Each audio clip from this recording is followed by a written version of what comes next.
Magandang gabi po sa ating lahat. Narito po tayo ngayon sa ating panggabing service online. Ito po ang inyong lingkod, Pastor Romeo Lasso ng Pateros Evangelical Church. Sa gabing ito, ang pag-uusapan po natin is yung pagkakaroon ng matibay o masasabi nating kakampi natin sa buhay na ito. Alam niyo po, pinakamahirap sa lahat yung tumatakbo ka sa mundong ito na wala kang kasama, wala kang kakampi.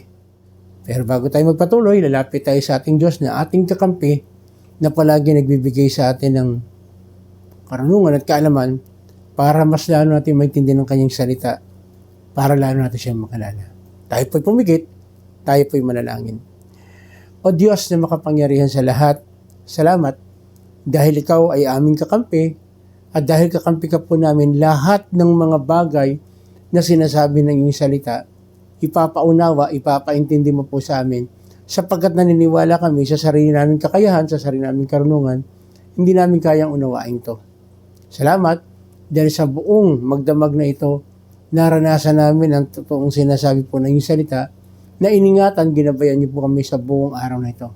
Kaya umaasa po kami, maging sa aming pag-aaral ng iyong salita sa gabing ito, sasamahan, gagabayan niyo po kami sa tulong po ng iyong Espiritu Santo.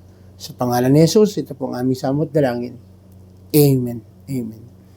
Siguro naman kayo po sasang-ayon na lahat tayo ay mayroong tinatawag na kaaway. No? Maaring nandyan lang sa tabi mo, malayo, o maraming pagkakataon hindi natin alam meron palang galit sa atin. At yung galit na yon, palagi may gagawin para tayo ay bumagsak. No? Something na hindi mo masyadong mahalata, hindi mo mapapansin. No? Kaya nga sabi po rin sa unang Pedro 5:8, maging handa kayo at mapagbantay.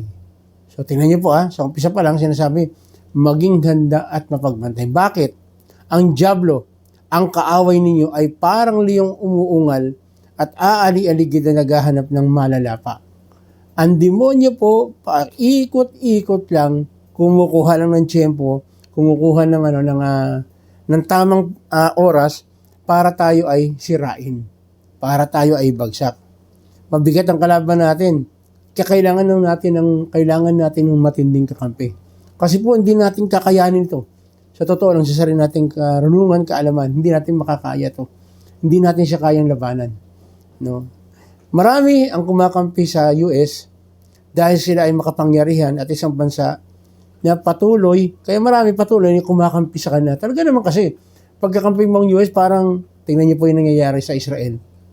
Dahil kakampi nila ang US, malakas sila, hindi sila basa-basa mabagsak. Tayo po, alay po natin ang US at ang Israel, lalo-lalo ang US. Talaga naman na kagaya yung may umaaway sa atin na ibang bansa, natatakot po sila sa atin dahil meron tayong backup. No? Pero alam niyo po, ang Israel, no, hindi lang siya superpower, meron pa sila na all-powerful at almighty God. Ito po yung pagkakaiba sa ibang bansa. Siya ay merong kakampi na all-powerful at walang iba kundi ang almighty God. No? Kaya naman, masarap maging kakampi si Lord, kagaya ng ginagawa ng Israel. No? Bakit? Bakit talagang magandang kakampi si Lord?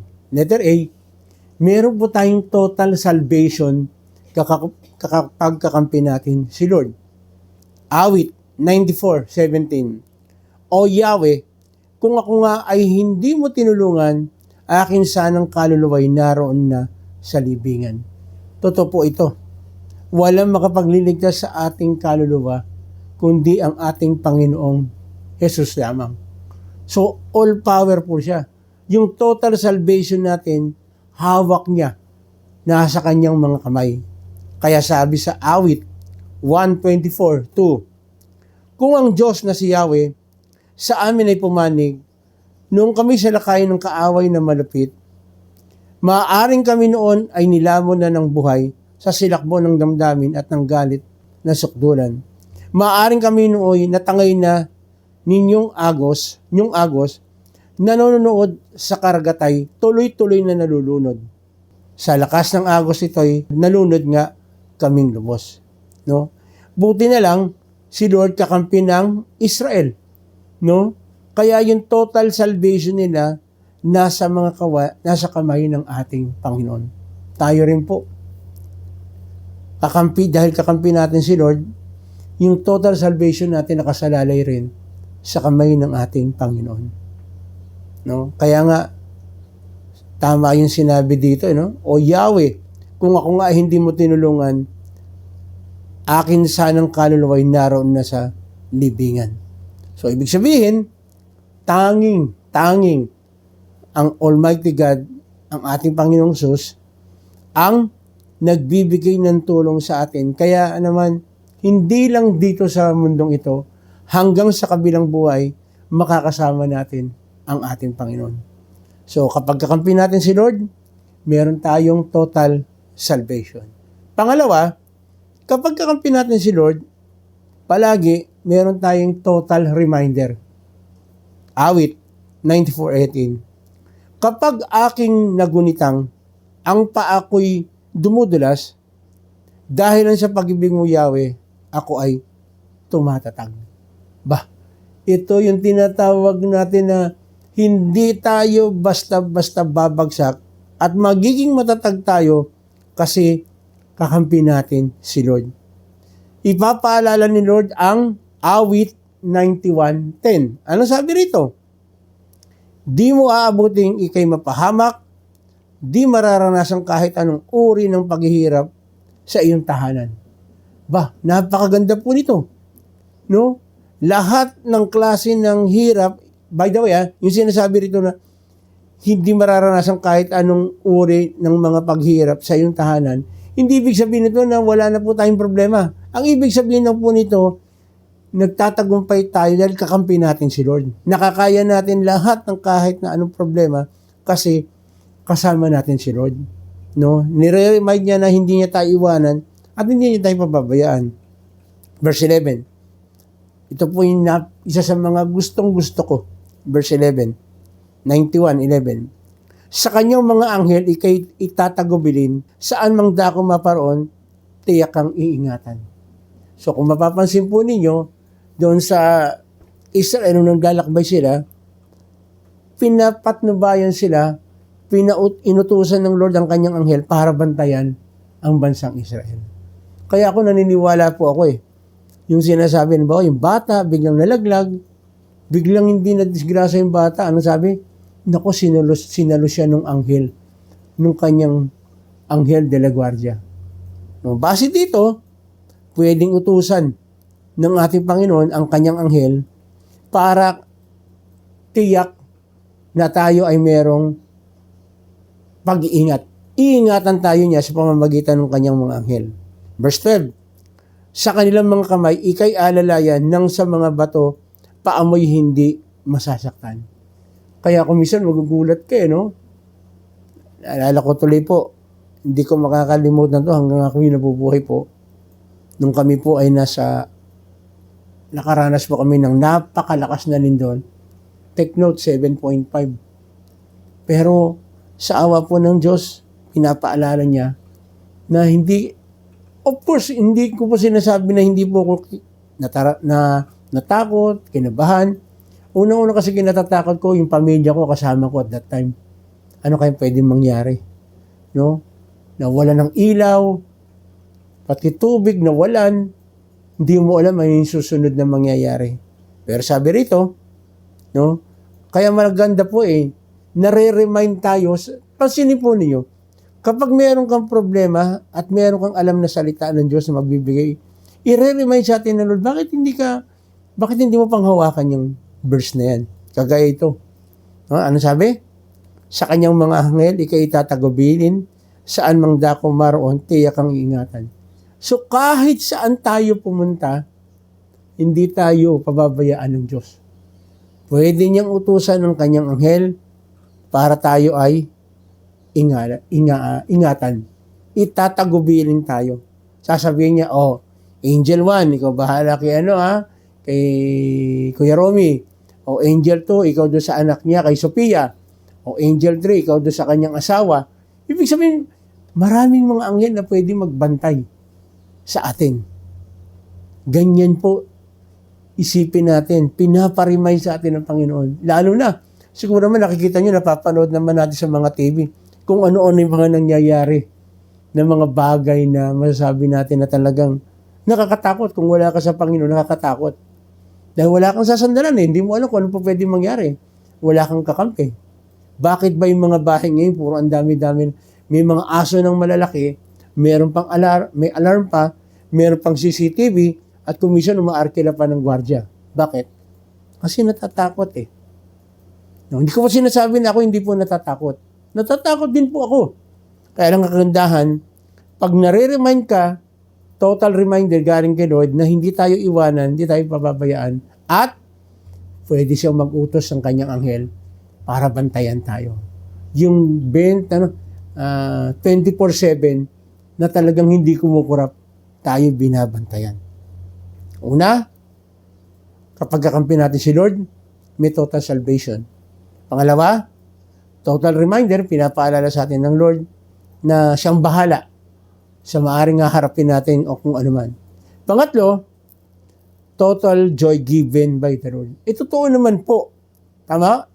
Kapag nalaman mo na meron kang kakampi na si Lord, na yung kaligtasan mo nasa kanyang mga kamay, at alam mo, pinapaalala niya palagi sa'yo, hindi ka ba matutuwa niyan? Hindi mo mararanasan yung joy? For sure, mararanasan mo na pinakamasaya sa lahat ng buhay, yung hindi ka natatakot kahit na anong mangyari. Dahil alam mo, piniremind sa'yo ng Lord, utusan niyang kanyang anghel, kaya total joy given by the Lord. Awit 94:19. Kapag ako ay ginugulo ng maraming suliranin, ang wagas na pag-ibig mo ang umaaliw sa akin. Again, malaking kaaliwan po. Pag alam mo kakampi mo si Lord, ibibigay niya sa iyo yung mga bagay na magugulat ka, hindi mo ni-expect na mangyayari pala. Tayo may pinagdaanan tayo iba-ibang yugto ng buhay po natin. Pero sabi nga rito, kapag ako'y ginugulo ng maraming suliranin, ang wagas na pag-ibig mo ang umaaliw sa akin. Parang ganito po. Ang bigat ng problema mo, hindi mo alam kung anong gagawin mo. Si Lord, gaano ba kabigat yung problema ni Lord na binuhat tayo? Mapapahamak tayo. No? Ano ba yung problema mo sa mga panahong ito? Kaya nga sabi, come to me who are heavily laden, and I will give you rest. Pangako ng Diyos yan. No? Pangako ng Diyos yan. Meron kang kabigatan, lumapit ka sa akin, bibigyan kita ng kapahingahan. Ang susi, lumapit kay Lord. No? Gawin mong kakampi. Gawin natin kakampi si Lord. Kaya sabi niya rito sa Awit, Awit 4:6. Tanong ng marami, sinong tutulong sa atin? Maaaring katanungan din natin yan. Sino ba tutulong sa atin sa present situation natin? Sagot ng gumawa ng awit, ikaw o Yahweh ang totoong mahabagin. Yun pala. Kiklaim lang natin, o Yahweh totoong mahabagin. Verse 7, puso ko'y iyong pinuno ng lubos na kagalakan. So si Lord ang magbibigay sa atin ng kagalakan. Sabi nga dito, ano sabi niya? Pinuno ng lubos na kagalakan. Maaring meron tayong magagandang bagay na meron tayo, pero sa maniwala at hindi po kayo, kahit na anong meron ka sa mundong ito, kapag hindi mo kasama si Lord, meron something ka pa rin hahanapin. Kasi ang total joy ng gagaling lang, o yung total satisfaction, si Lord ang pwede magbigay. Merong something dito sa puso natin, may vacuum, nang pwedeng mag-fill up lang yan, walang iba kundi si Lord. Na kahit anong gawin mo, magpakasaya ka, temporary magiging masaya ka. Temporary. Pero, ang lubos na kagalakan ay na kay Lord. Ano ba nangyari doon sa ibang bansa? Tuwang-tuwa sila, meron silang party-party. Kaya lang, sad to say, minak nila si Lord. Ano nangyari sa kanila? Kasi pag hindi mo ginawang kakampi si Lord, for sure, kalaban mo siya. Ganun lang naman po kasimple yun. Pag hindi mo kakampi si Lord, ibig sabihin kalaban mo siya. Gaano kaya katindi? Pag sinabing kaaway mo si Lord, kalaban mo si Lord. Lahat ng mga ibibigay ng Lord dito sa kanya mga kakampi, kabaligtaran ang pwede mong maranasan. Pero salamat, ang ating Diyos ay isang Diyos na palaging nagsasabi na hindi niya tayo iwanan, hindi niya tayo pababayaan. Verse 7, puso ko yung pinuno ng lubos na kagalakan, higit pa sa pagkain ng alak na inumin. So, ibig sabihin, maraming nagpapakaligaya sa pagkain, sa alak, pero pagkatapos nun, ano mangyayari? Pero tayo raw, higit pa yung kagalakan na ibibigay sa atin ng Lord dun sa pagkain at inumin. Kaya magugulat ka eh. Doon sa iba, na parang kung titingnan mo, kung ikaw ay medyo angat na angat sa buhay, parang tingin mo, yun lang, nagpasalamat na siya kay Lord, ang babaw naman ng kaligayahan. Mga Kristiyano po, ganun, totoong mananampalataya. Sabi nga, kung sa maliliit na bagay, nagpapasalamat tayo kay Lord, hindi kaya lalong bigyan tayo ni Lord ng mas malaki dahil nakita niya kung gaano tayo tuwang-tuwa even sa maliliit na bagay na meron tayo. Kaya ang nakakatuwa na isipin ng Diyos sa pinaglilingkuran natin, hindi napapagod na tayo ay pagpalain. Verse 8, sa aking paghiga, nakakatulog ng mahimbing pagkat ikaw, Yahweh, ang nag-iingat sa akin. Hindi ba, napaka-ano nito? Napaka-tindi nito na pagkatulog mo, nag-pray ka, nanalangin ka, Lord, kinukumit ko po lahat sa iyo, bahala ka na po sa akin. Dahil wala naman po akong magagawa. Ikaw lang naman ang pwedeng magbantay sa akin, mag-ingat. At salamat sa mga anghel na gagamitin mo na magbabantay sa akin. Pagkaganyan ang attitude mo even sa prayer, makakatulog ka ng mahimbing. Hindi na kailangan yung sinasabi ng iba, kaya ako nagpapasipa sa kabayo para ako'y makakatulog ng gusto. Yung pulang kabayo. Hindi na kailangan tayo magpasipa. Hindi mo na kailangan uminom ng sleeping pills para makatulog. Kapag na kay Lord ka, magugulat ka, pati pagtulog mo, mahimbing. Bakit? Ang nag-iingat kasi sa atin, si Lord. Ang nagbibigay sa atin ng masarap na kapahingahan, walang iba kundi si Lord. Kaya mapalad tayo kapag si Lord ang ginawa nating kakampi. Lahat ng mga ito, total salvation, hanggang sa dulo ng walang hanggan, meron tayong kaligtasan dahil kakampi natin si Lord. Total reminder ay gagawin ni Lord through all His promises sa kanyang mga salita dahil ginawa natin siyang kakampi.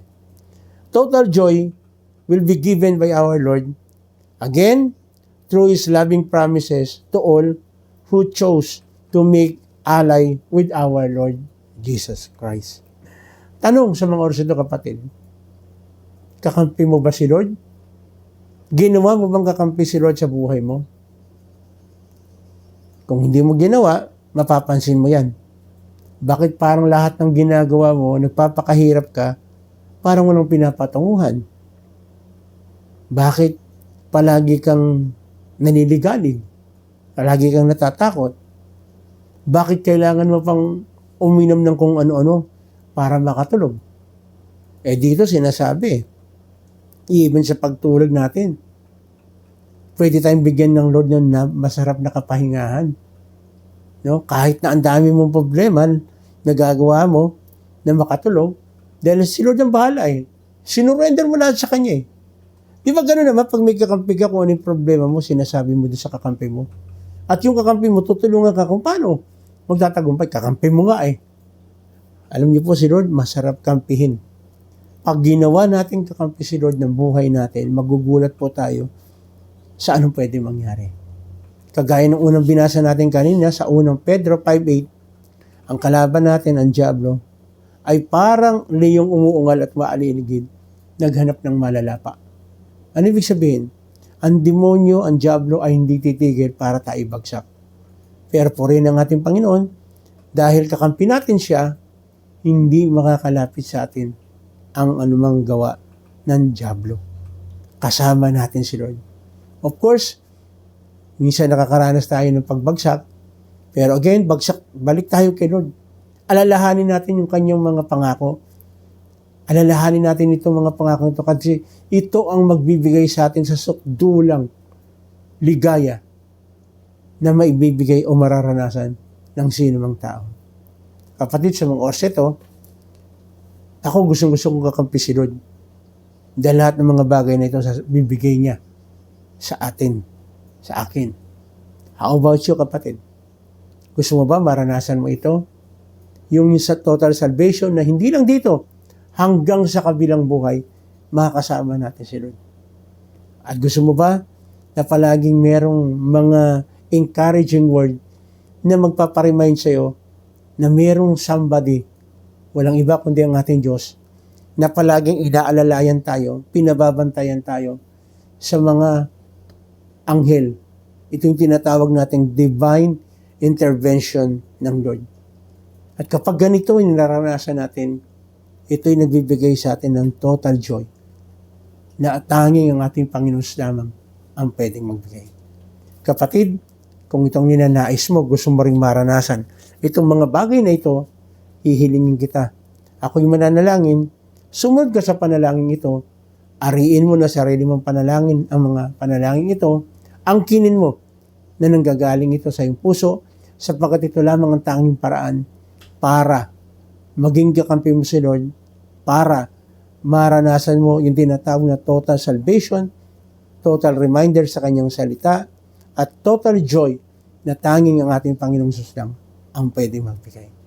Tayo pumikit, tayo manalangin. O Panginoong Diyos ko, salamat. Dahil ang iyong mga salita ay muli nagbibigay sa amin ng pag-asa. Nagbibigay sa amin, nagbibigay sa amin ng kagalakan. Nagbibigay sa amin ng paalala na tanging ikaw lang ang pag-asa namin sa buhay na ito. Sa mga oras ito, Panginoon, ako po ay lumalapit sa inyo, humihingi po ako ng tawad sa lahat ng aking pagkukulang, sa lahat ng aking pagkakamali, sa hindi lubos na pagtitiwala sa iyo, sa hindi pagbibigay ng aking buhay sa inyo, sa paglayo po sa inyong mga salita. Patawarin niyo po ako.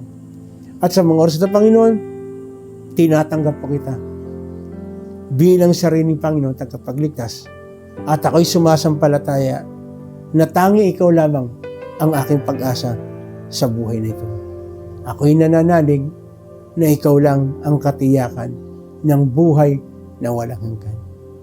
Kapatid, kung ginawa mo itong mga bagay na ito, isa sa mga binibigay ni Lord sa kanyang mga kakampi ay pwede tayong lumapit sa trono ng kanyang biyaya. Kaya sa mga oras ito, maaring meron kang kabigatan, meron kang karamdaman, ito yung tamang pagkakataon.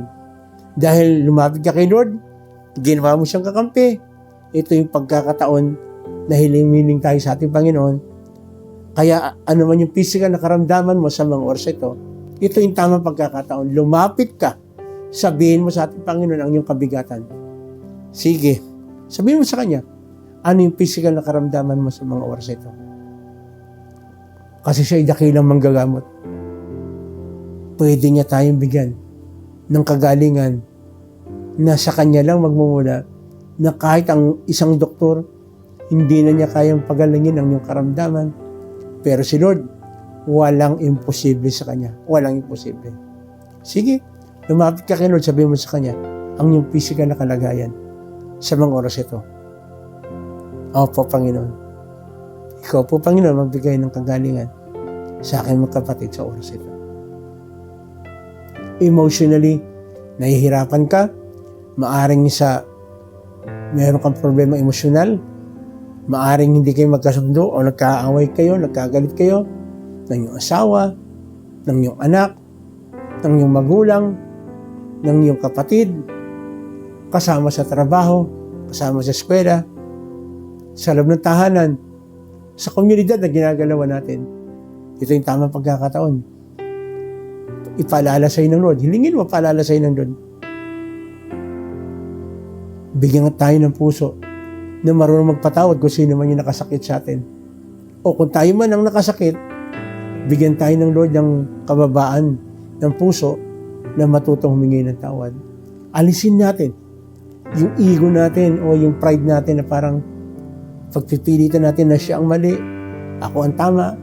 Tandaan natin ang ating Panginoon, tama siya sa lahat ng pagkakataon. Pero siya ay namatay sa krus para sa akin, para sa iyo, para sa ating lahat. Bakit? Para tubusin sa kasalanan. So, ibig sabihin, ang ating Panginoon marunong magpatawad. Kaya niya tayong patawarin. Actually, hindi pa tayo humihingi ng tawad, tinatawad na niya tayo. Diba sa krus ng Kalbaryo, nung siya nakapako, anong sabi niya? Ama, patawarin mo po sila dahil hindi nila alam ang kanilang ginagawa. Yung mga tao na nakasakit sa atin, malamang hindi nila alam na nasaktan tayo. Malamang hindi nila alam na mali yung kanilang nagawa. Kaya para alaala sa atin ng Lord kung paano natin isesettle itong problemang ito. Dahil ayaw ng Lord, bilang isang mananampalataya, bilang kanyang alagad, na manatili ang galit natin sa ating kapwa. Sige, hilingin mo sa Panginoon, sino man yung mga tao na nakagalit mo, o maaring nagawan mo ng pagkakamali, ipaalala sa iyo ng ating Panginoon. At kung may pagkakataon, pwede kang lumapit sa Kanya, humingi ka ng tawad, gumawa ka ng paraan para maayos yung inyong dispute. Dahil ayaw ng Panginoon na tayo merong kagalit. Kaya na rin, sa mga oras ito, maaring umaalipin sa atin, sa mga oras ito, nahihirapan ka dahil hindi ka makasabat totally kay Lord. Merong problema, tulungan tayo ng Lord na makalaya tayo rito. Dahil ang gusto ng Lord, makaranas tayo ng tinatawag na totoo na anong ibig sabihin ng kaligtasan. Tanging ang ating Panginoon lang ang pwede magbigay nitong mga bagay na ito. In Jesus' name. In Jesus' name. Hallelujah. Hallelujah. Hallelujah. Yes, Lord. Yes, Lord. Kaya na rin, Panginoon, dalangin po namin, maaring sa mga oras ito, kapatid, financially, parang hirap na hirap ka, hindi yan ang gusto ng Diyos. Ang design ng Lord, bigyan tayo ng total na pangangailangan natin dahil siya ang ating great provider. Maaring mayroong mga pagkakataon na nagkamali tayo, hindi tayo naging good steward. Tulungan tayo ng ating Panginoon na gamitin natin yung mga resources na binigay niya sa atin sa tamang paraan. O maaring sa panahon ito, wala kang trabaho, bigyan tayo ng pagkakataon ng Lord na magkaroon tayo ng trabaho. Hilingin mo sa Kanya. Sige, lumapit ka sa Kanya. Yes. Okay po, narinig niyo po, Panginoon. Narinig niyo po. Gayun na rin, Panginoon, dadalangin po namin ang aming kapatid nagdiriwang ng kanilang kaarawan o anniversary nilang mag-asawa. Patuloy yung pagpalain. Ang may mga kaarawan, pati na rin po nag-celebrate ng kanilang anniversary. Gayun na rin, Panginoon, kitang-kita niyo ang kalalagayan ng aming bansa, bansang Pilipinas. Talagang nagkakagulo, even sa politika. Marami ring mga bansa na pilit na gustong sakupin ng bansang Pilipinas. Pero Lord, Ikaw nagmamay-ari ng bansang Pilipinas. Hindi mo pababayaan ito dahil Ikaw ay nagmamahal. At kagaya ng Sodom and Gomorrah, sabi mo mayroong 10 lang, hindi mo gugunawin, hindi mo pababayaan. Kami Lord, hindi lang 10 dito sa Pilipinas, ang lahat ng mananampalataya. Marami po kami na nananalig na Ikaw ang pag-asa namin ng aming bansa. Hayaan niyo po, Panginoon, magkaroon ng banal na takot ang lahat ng namumuno, mula sa aming presidente hanggang sa pinakamababang nanunungkulan, national man o lokal. Tunay na maisip nila na hindi sila nalagay sa lugar na yan ng aksidente lang. Pinahintulutan nito. Kaya magkaroon sila ng mababang kalooban na isipin nila, kagaya sa inyo, na sila ay mga servant leader. Yes, Lord. Kaya na rin, Panginoon, pagpalain niyo po ang aming kapulisan, mga sundalo, na siyang ginagamit po ninyo para mapa-implement po ang batas. Bigyan niyo po sila, Panginoon, ng banal na takot sa inyo para makita nila na ang kanilang posisyon ay hindi para pang-abuso, kundi para pantulong sa mga tao na nangangailangan. Lord, pagpalain niyo po ang bansang Israel. Dahil ikaw mismo nagsabi, ang sino man magpala sa Israel ay yung pagpapalain. Pagpalain mo rin, Panginoon, ang aming mga leaders ng bawat churches na tunay na ginagamit po. No? Ginagamit po para ang inyong mga salita ay tunay na maipahayag po namin. Dahil hindi po namin kaya to sa sarili namin lakas, kaya lumalapit po kami sa inyo. Tinataas din po namin, Panginoon, ng paparating na aming eleksyon. Bigyan niyo po ang bawat isa sa amin ng karunungan at kaalaman sa aming pagpili. Dahil kung minsan hindi namin napapansin, baka mamaya yung mga promotion o yung mga pangangampanya, kung minsan nalilito kami, hindi namin alam kung sino talaga yung nagsasabi ng totoo. Dahil wala naman kami tunay na mas malalim na pagkakilala sa bawat isa. Kaya tulungan niyo po kami, Panginoon, na hindi kami magkamali, kundi iboto lang po namin yung inyong ilalagay at igagabay para iboto po namin. Muli, Panginoon, sa gabi ito, nagpupuri at papasalamat po kami dahil alam po namin ang lahat ng mga ilapit, dinurog namin sa inyo, ay inyo pang sinagot dahil alam po namin, Panginoon, ang lahat ng bagay ay pinakikinggan po ninyo ang pagtawag ng inyong mga anak. Kaya ngayon pa lang, Panginoon, inaangkin namin na mangyayari, magaganap ang lahat ng ito kasi iningi po namin ito sa pangalan ng aming Panginoong Hesus. Muli, aking mga kapatid na nakikinig, no? Kung kayo po ay may mga katanungan patungkol dito sa ating pinag-aralan sa gabing ito, wag po kayong mangimi o mag-message sa amin. Kung meron po kayong concern, willing po kami. PM nyo lang po kami, lalabas dyan sa screen po ninyo kung saan po kayo may PM o meron kayong katanungan. At kung kayo naman po ay may mga prayer request, wag din po kayo mag-atubili na mag-message din po sa amin dahil isasama po namin sa prayer yan. At pakiusap po. Pag kayo naman po nakatanggap kayo ng isang napakagandang kasagutan sa inyong panalangin, please, inform lang po ninyo kami, i-PM din po ninyo kami dahil ito po ay isang kalakasan sa amin para patuloy na manalangin, at manalangin. Muli, ito po ang inyong lingkod, Pastor Romy Olaso, ng Pateros Evangelical Church, nagsasabing, pagpalain po tayo ng ating Panginoon, magandang gabi po sa ating lahat.